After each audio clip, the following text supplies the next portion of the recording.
Yes, yes, we can see. Perfect. Okay, so actually I wanted to write it all down, while we are doing the session. But in the meantime, while you gave your talk, I wrote everything down and made a PDF. So, we'll do it like this. So I wanted to start with exercise 58. So the exercises I picked are a little bit more hands-on and a little bit more like for computing things. So I thought it's better because this topic, like as you've seen, like from the talk from you as well, it's very broad. It's very complicated. There's a lot to learn about elliptic curves, and I think a lot of it is necessary to actually like find security bugs to understand a lot of the theory. But it's also good for the rest of the book and for the rest of the course to kind of like get a little bit your hands dirty with like computing things actually. So and to know like the terms a bit, and then you can always, when you're stumbling upon something, you can look it up again and you can read that part of the chapter again, or you can like try to find other resources and things like that. So exercise 58 had the task of find all points of E11 over F5. So what does that mean first? I'll just recap the notation from the book. E11 over F5 is an elliptic curve in short Weierstrass curve over the finite field F. And the finite field in general should always have a characteristic bigger than 3. And A and B should be picked such that the discriminant is non-zero, meaning that the curve that you will get is non-singular. And in geometric terms, you can think of it as like having no self-intersections, for example, or no cusps or something like that. So that's what this is for. But as you heard right now in the talk, like this, we're now over a finite field, right? So there's no real geometric intersections here. And the short Weierstrass curves, they look like this. So we have EAB with F, where we take all the x and y's over F cross F, where y to the power of 2 equals x to the power of 3 plus ax plus b. And the infinity point. So this notation here is the affine representation. There is a projective representation for curves, which is really practical to actually compute things, but for pen and paper, like I think the affine representation is really helpful because you can see just like x and y, and you can compute sometimes things better. And the projective representation was really nice is that you will not have to deal with the infinite point at infinity, and you can actually write it down. But let's go over this example, just as a minimal example. So what is then E11 F5? We are picking for A and B, we're picking 1 and 1. So we are over F5, so a finite field with 5 elements, and we have to check the discriminant, and the discriminant is 1, which is not 0, so we can this will actually work. And now we want to write all points down that we'll find on the curve. So we have to check if the curve equation holds for which pairs of points that the curve equation will hold, right? So I wrote down this table. This is just a multiplication table of F5 for it to be a little bit, a bit easier. If you have Oh, okay, yeah, there's a question. I'll first go over the exercise, then we can talk about it. Okay, so F5 cross F5 has 25 pairs, right? So we can try them and see what we get. So actually, in my case, what I did, we're inserting x0, for example, and seeing what I got into this equation, and then we see 0 plus 1 times 0 plus 1 equals 1. So I'm getting 1. So I need to see if there's any y values which squared would equal 1. And there is obviously 1. So the point 0 and 1 is obviously on the curve. But since we're here in a finite field, don't forget that there might be other points which also will, when you multiply them, will be 1. So in this case, we also see that 0 and 4 is on the curve. And we can do that for all the values. So x equals 1, what would we get? We would need to find a y which squared would equal 3. And it's really practical. I wrote down the table here.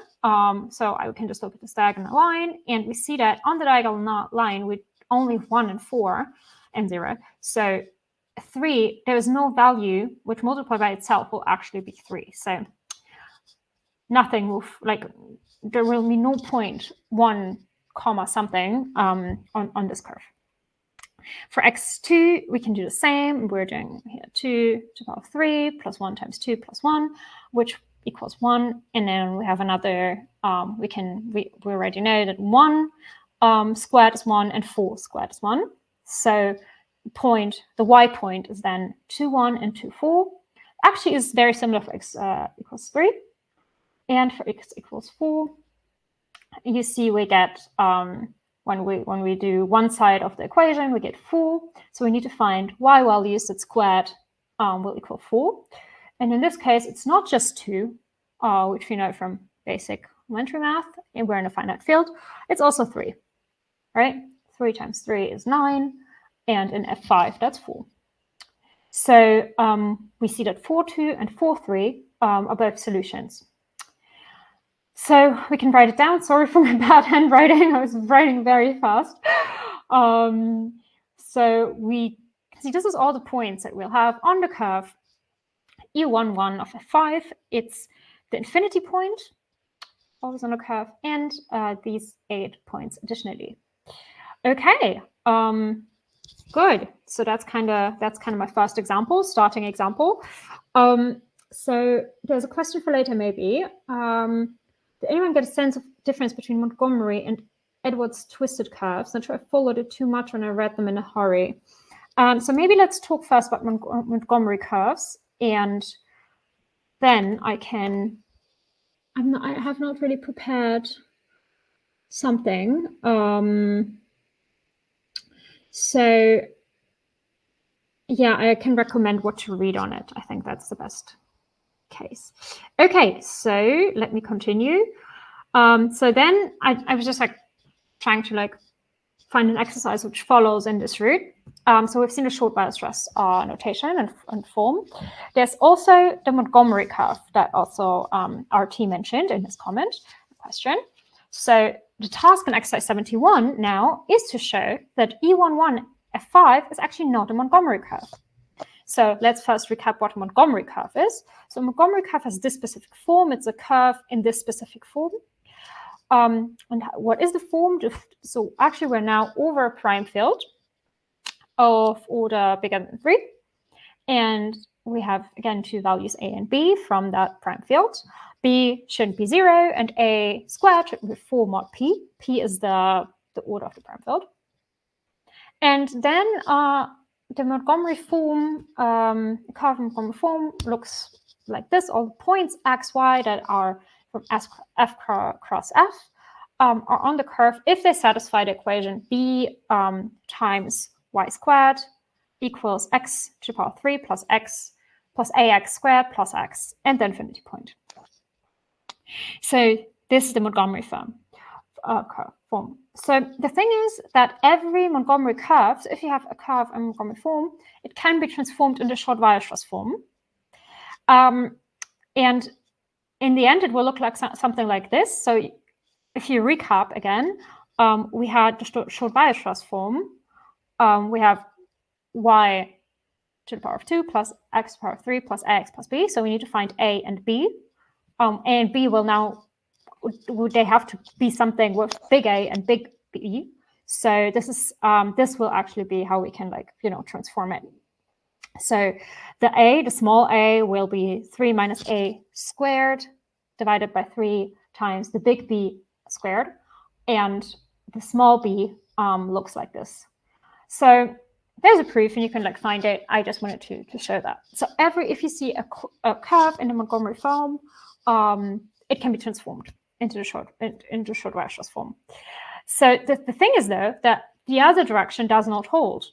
So you cannot, not every short Weierstrass curve can be transformed into the Montgomery form. And for this to work, for this to actually work, such that we can transform a short Weierstrass curve into a Montgomery form, we have to have three things that should be working, that should be holding up. First of all, the order of the curve, meaning like the number of elements, should be divisible by 4. Then the polynomials z to the power of 3 plus az plus b should at least have one root z0 in the field, and 3z0 squared plus a should not be a quadratic residue in F star. Okay, so this is the three properties that we would need, and if that holds, like if these properties hold, then we can transform it, and we'll have a value s where this root comes in here, and then we can actually write the short Weierstrass curve in a Montgomery form. So we'll have here the s, which would be here the big B, and A looks like, the big A looks like 3z0s. Okay, and so let's get back to E11 over F5. So what is the order of E11 over F5? So let's go back to the elements that I had. Somebody wants to maybe, jump in, write in a comment how many elements they see, or scream or something, or not. It's like count together. So it's 9. Yay! Okay, yeah, thanks. It was like, it's 9 elements. So this is, I'm just checking the first property. So is 9 divisible by 4? No. So it's actually not divisible by 4. So we see already the first property is not holding up. So that's why we can actually just prove, like this would be the way to say that a short Weierstrass curve with A equals 1 and B equals 1 over F5 cannot be transformed into a Montgomery form. Okay, so that's that. And now to the connection between Montgomery. Oh yeah, somebody's answering.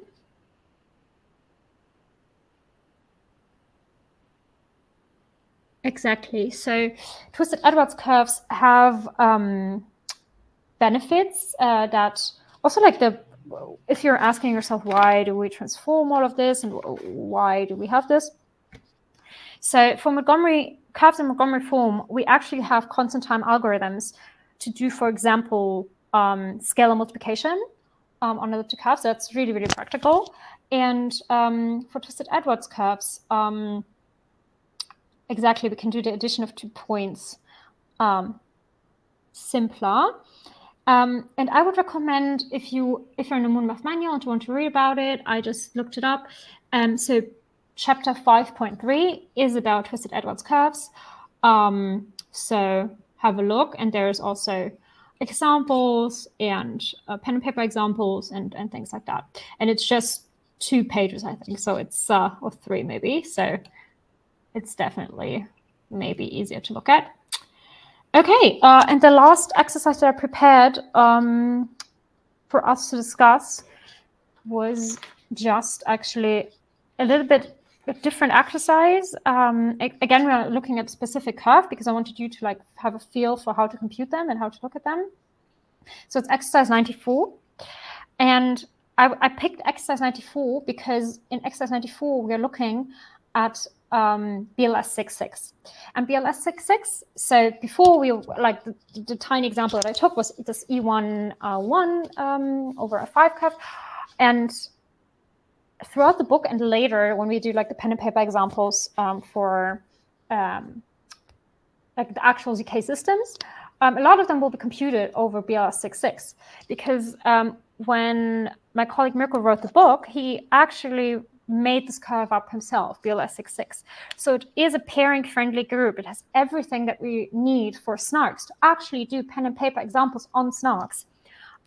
It is a BLS curve, how it should be. So BLS stands for Barrettl and Scott. And you can read up like how to construct it in the book. So there's like a section in this chapter about how to construct BLS66 and how he constructed it. And it's actually really practical because this is how it looks. So this is the BLS curve. Again, it's all points x, y in the field F43 that hold the equation y to the power of 2 equals x to the power of 3 plus 6, and the infinity point. Sorry, I didn't write this down. So the cool thing is it has embedding degree 6, so that's really, really good.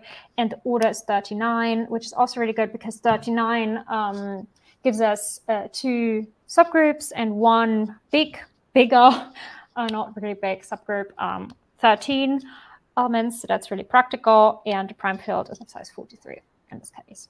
So let's just have a look at that. So we have, as I mentioned, this big prime factor subgroup. So we can do a lot of calculations in that, and we all need that for pairings and for the SNARK. Everything that when we look at the SNARK algorithms, and we'll look at how graph 16 SNARK, for example, is working, and what proof is computing, what verify is computing. There's a lot of pen and paper examples there. And we'll do, like, a lot of them are in this prime subgroup that you can calculate by hand, actually. So it's very practical for you to kind of memorize the algorithms or to think about them in a different way than just them being on the paper, because there's so many and there's so many variables and so many things going on. Okay, so just one example that I wanted to mention, for example, is the 0.92 on the curve. We can look it up, so we can put it into the equation. So 9 to the power of 3 plus 6. If you calculate it out, will be 4 modulo 43. That's 4 again. So that point is on the curve. And since it's on the curve, we can actually try to find the generator of that prime factor subgroup. So what we're doing is we're multiplying 9,2 with the cofactor, which is 3 in this case. And if that is not the infinity point, we found the generator of the big prime factor subgroup. So in this case, we can do scale multiplication, and we get 1315, which would be the generator. So, and what I did now here, I wrote down, since we found a generator, we can actually write down this big subgroup as an exponential map, where the generator is generating the whole subgroup. So that's the cool thing about it. And so, sorry for my notes on there, but I thought it's easier later to for the exercise. So 1315 would be G, the generator, and it's 1 times G, and then 2 times G would be 33, 34. And yeah, we can actually write this down. So we did all of this in the book, so that's a little bit, fast forward, but that's kind of the idea of it. And that's really practical because, as I mentioned in the book later, if you want to do some of the exercises, you can actually do hand calculations. So the task for this exercise was to do these 4 calculations by hand. And normally they're really complicated because normally on an elliptic curve, and if you're in a subgroup, you would never be able to it's not something you would do by hand because you never have this exponential map. Because if you would, it would be a really big problem for the log problem that you just saw presented.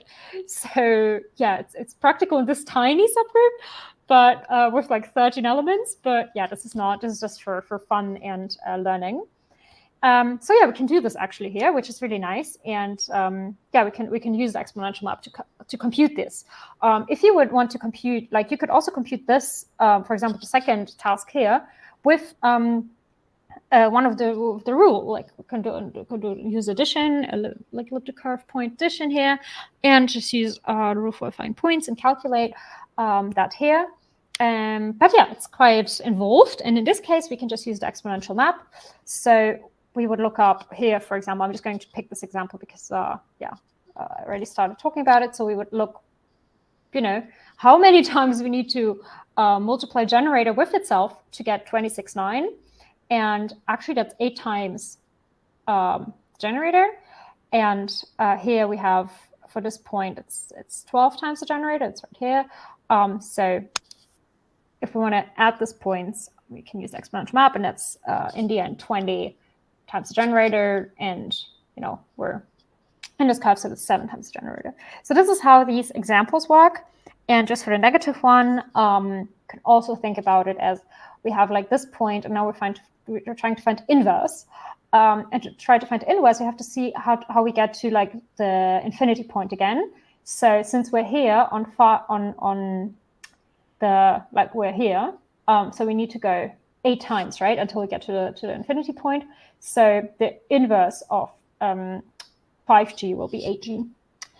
Okay, so this is what I wanted to show you at this point, and I thought this would be like nice exercises to, get your hands a little bit dirty, get a little bit into the topic, and then from there explore more of what you're interested in and see how it goes, because it is quite involved.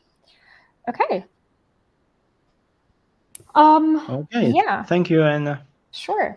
Let's see if there's any questions in comments. No more questions, I think. Sorry, may I just ask a very quick, basic conceptual question?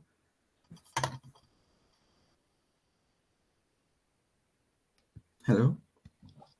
Yeah. Yes. Sure. Yeah, okay. This is regarding section 5.4, where we introduce the concept of embedding degree. Now, I'm finding it a little difficult to wrap my head around that, and I've been stuck on this section for a while. Is there a clearer description or just a more intuitive understanding of what the embedding degree implies and how or why it is used the way it is in the examples given, or what benefit it has to know the embedding degree of a curve? I think I can answer you this question over Discord over the weekend because I didn't read 5.4 yet. Yeah, I just reached that section and I've been stuck over there, but I appreciate it. That would be because nice. 5.4 should be next week because we have one more week on this chapter. So you are pretty early. I'm not too sure about that because I looked at the schedule again and it said chapter 6 will be next week. Yeah, because last week I had like a busy schedule, so we skipped 1 week over. Okay, great then. All right. Yeah, and we also extended chapter 4 for a week, so the schedule was modified a lot. Got it. Yeah, this week is the first week of EC. Yes. Yeah, maybe we can update the schedule. Okay, I will let Gaylord modify the schedule. Another question.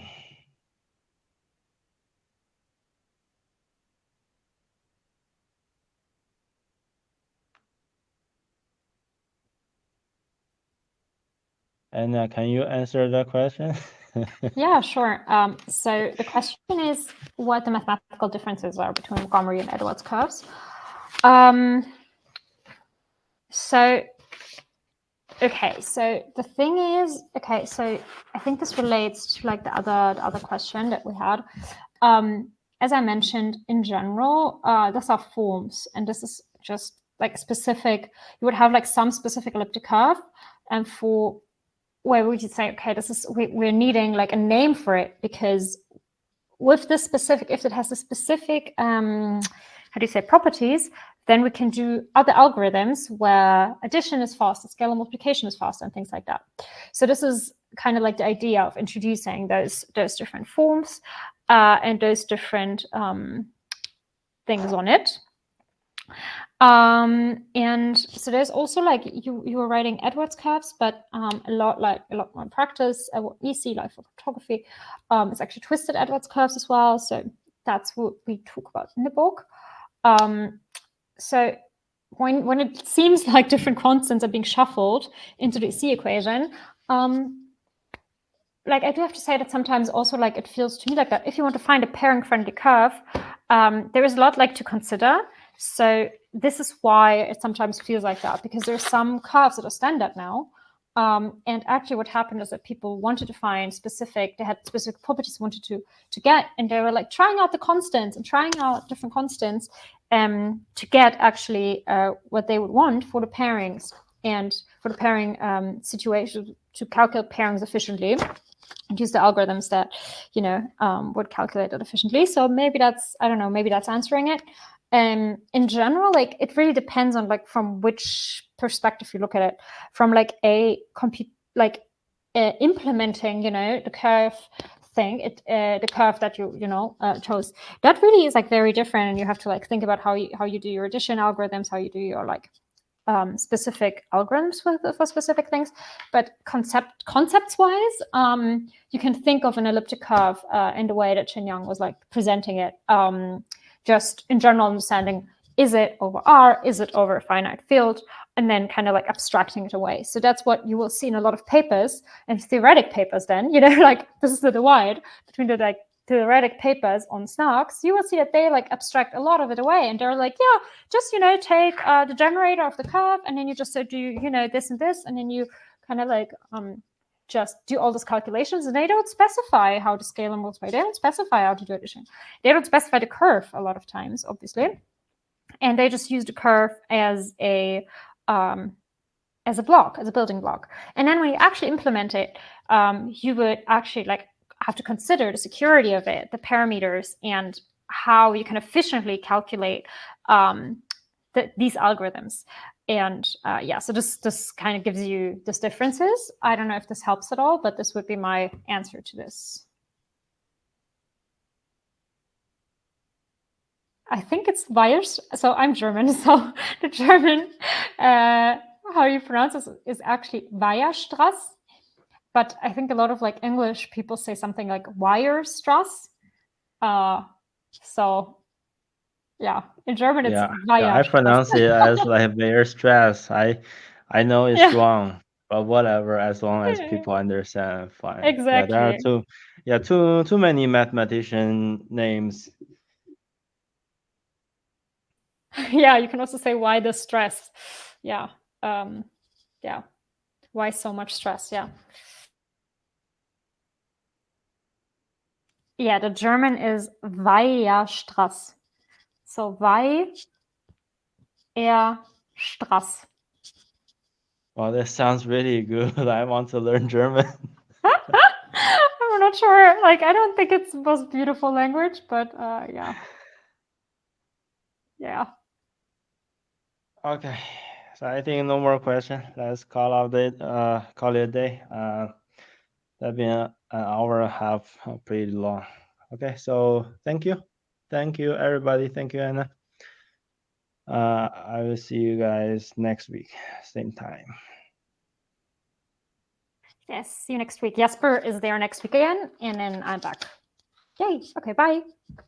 Okay, bye-bye.